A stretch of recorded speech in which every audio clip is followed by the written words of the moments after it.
Dear students, welcome the lecture of System Analysis and Design. Students, in today's lecture we will study the next part of user interface design. In previous lecture we were talking about the user interface design and their phases and types of user interface. There are two types, that is command line interface and graphical user interface, and four phases of user interface design.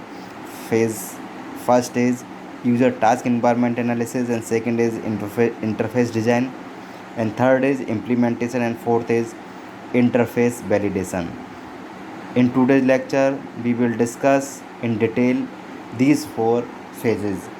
आइए students अब देखते हैं detail में इन चार phases के बारे में. The analysis and design process of user interface is iterative and can be represented by A spiral model. जो हमारा यूज़र इंटरफेस का डिज़ाइन है वो स्पाइरल मॉडल के द्वारा रिप्रेजेंट किया जाता है. The analysis and design process of user interface consist of 4 framework activities.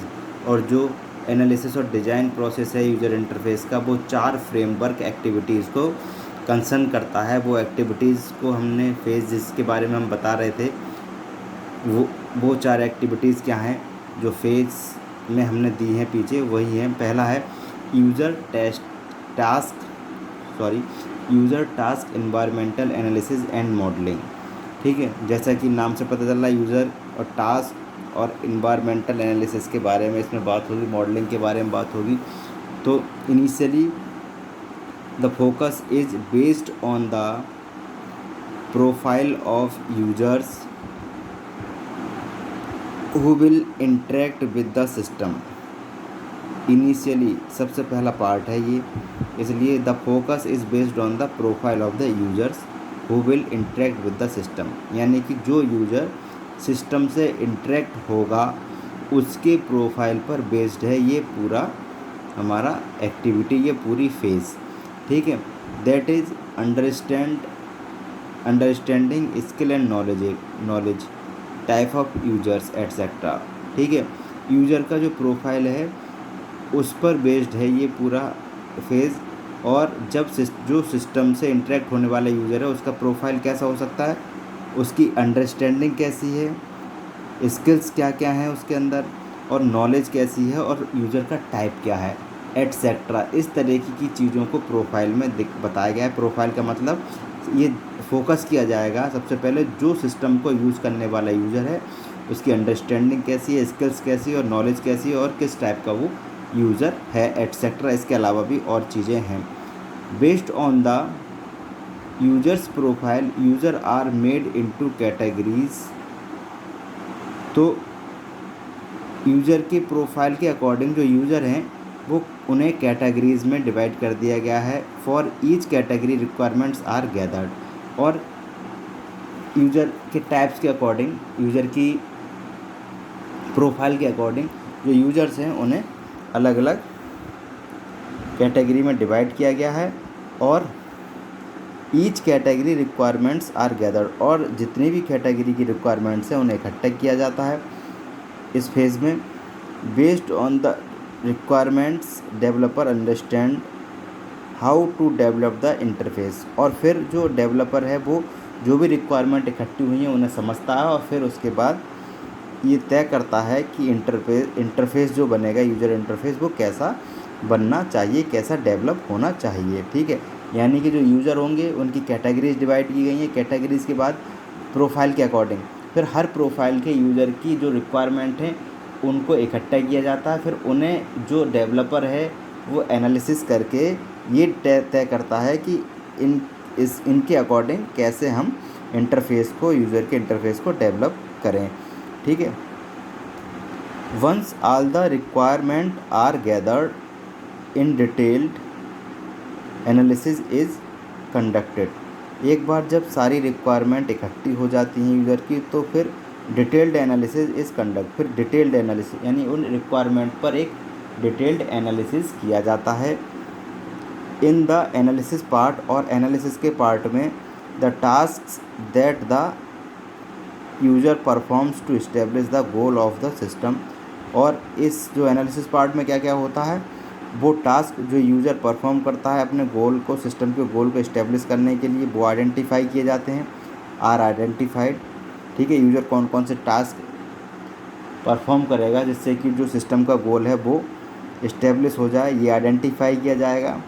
Described and elaborated, और उसके जो टास्क हैं उन्हें डिस्क्राइब भी किया जाए, किसके, यूज़र के जो टास्क हैं उन्हें डिस्क्राइब भी किया जाएगा, एलोबरेट भी किया जाएगा। The analysis of the user environment focuses on the physical work environment. और जो इन्वायरमेंटल की इन्होंने बात की थी, इन्वायरमेंटल एनालिसिस की, उसमें क्या होता है कि the analysis of the user environment का जो एनालिसिस है वो फोकस करता है फिजिकल वर्क इन्वायरमेंट, यानी कि काम करने का जो वातावरण है सिस्टम के साथ उसके बारे में बात करता है। ये among the questions to be asked are, और कुछ क्वेश्चंस इस फेज़ में पूछे जा सकते हैं, जैसे कि मतलब जो डेवलपर है वो ध्यान में रख सकता है इन क्वेश्चंस को, जैसे कि where will the interface be located physically. जो भी इंटरफेस डेवलपर डिज़ाइन करेगा या डेवलप करेगा वो इंटरफेस कहाँ लोकेटेड होगा, कहाँ सिचुएटेड होगा, उसकी लोकेशन क्या होगी, ये इसके बारे में जान सकता है developer. Will the user be sitting, standing और performing other task unrelated to the interface. और ये भी देखा जाएगा कि क्या जो यूज़र है वो बैठा है, खड़ा है, या कोई भी और टास्क परफॉर्म कर रहा है जब वो इंटरफेस के साथ जुड़ा हुआ है, ठीक है, या नहीं जुड़ा हुआ है तब। Does the interface hardware accommodate space, light और नॉइज़ कॉन्स्टेंट्स। और जो इंटरफेस है हार्डवेयर है वो स्पेस, लाइट और नॉइज़ कॉन्स्टेंट्स को एकोमोडेट करता है या नहीं करता है, ये कुछ। और उसके बाद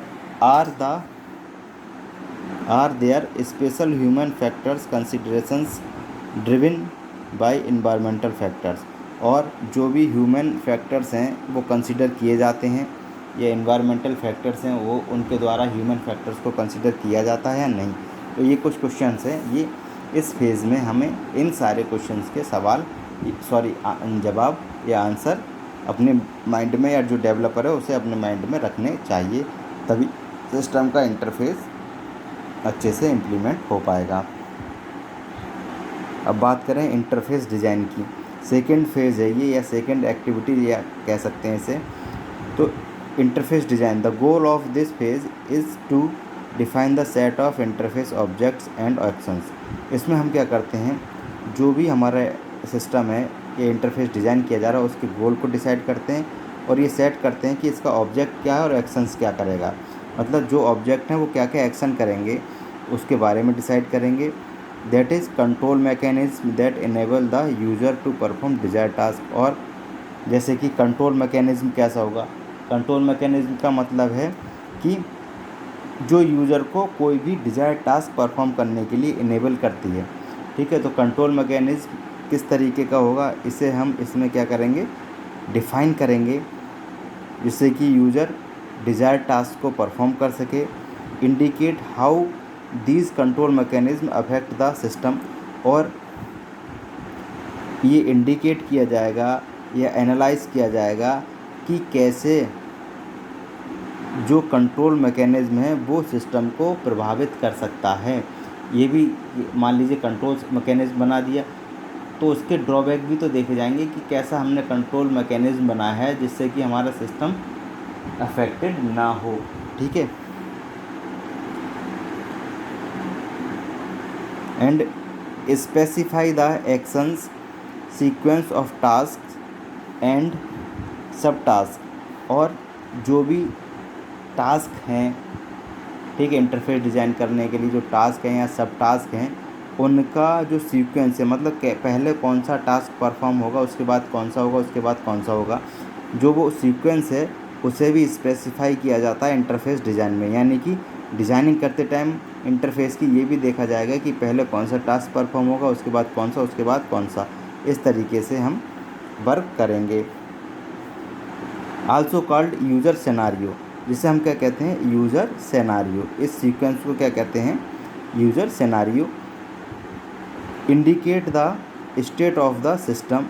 और ये जो यूज़र सिनेरियो है वो क्या करता है, जब यूज़र कोई पर्टिकुलर टास्क को परफॉर्म कर रहा होता है तब उसकी स्टेट मतलब किस अवस्था में यूज़र है, ठीक है, किस स्टेट में है, उसको भी ये क्या करता है, डिफ़ाइन करता है, इंडिकेट करता है, ठीक है। जैसा कि इन्होंने कहा है indicate the state of the system, system की स्टेट को इंडिकेट किया जाता है इंटरफेस डिज़ाइन में। व्हेन, कब, the user perform a particular task, जब यूज़र कोई पर्टिकुलर टास्क परफॉर्म कर रहा होता है तब, ठीक है, जब यूज़र कोई टास्क परफॉर्म कर रहा होता है तब सिस्टम का की स्टेट क्या है उसे इंडिकेट किया जाता है। Always follow the 3 golden rules, और हमेशा इंटरफेस डिज़ाइन के लिए 3 गोल्डन रूल्स फॉलो किए जाते हैं। इस चैप्टर के लास्ट में ये फेजेस कंप्लीट होने के बाद मैंने 3 गोल्डन रूल जो जिनका ये जिक्र हुआ है इसमें, उसके बारे में भी मैंने आपको इसमें मैं बताऊंगा, ठीक है। तो ये आज हमारे थे 2 टॉपिक।